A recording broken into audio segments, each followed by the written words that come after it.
O sözü sevmirəm evdə qalmır. Bu bir travmatik sözdür. Nə travmatik sözdür? Xeyr, insan həyatda Mən də özünü evdə tapdığı qalmışdım da, an... 45 yaşı qalmışam da.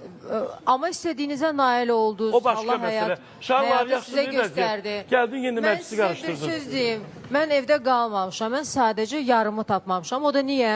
Məsələn, olur ki, gedirəm, tanış oluram. Gedirəm kişi ilə tanış oluram. Mən ümumiyyətlə fikir verdim. Kişi olmasın, cavan oğlan olsun. Kişi Cavan, bəli, zaten mən öz kişi gələndə pul iyi gəlir oradan. Həci iyi gəlir. Yox, mən heç pula baxmıram. Tanış oluram, gedirəm, otururam, baxıram manikuruna, kişinin əlinin. Manikuru yoxdur. Manikür olmalıdır. Əlbəttə ki, kişinin Məndə var, o gün eləmişim. təmizlik olmalıdır. Amma ayağımı özüm qırxıram, ha.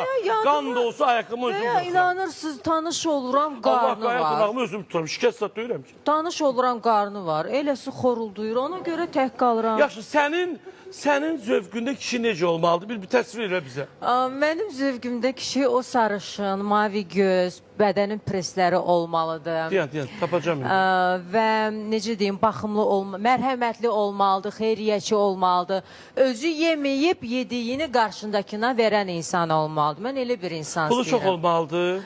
Pulu çox olmalı sözü çox yanlışdır. Elə insan olar ki, pulu olmaz, amma çox gözəl ağlı olar və o gələcəkdə daha böyük yerlərə nail olar. Amma elə insan da var ki, sadəcə nəsə əldə etmək üçün və ya nəsə orada yalan edib, nəsə biznes qurub və ya qumarla biznes qurub, o pulu bir gündə itirə bilər.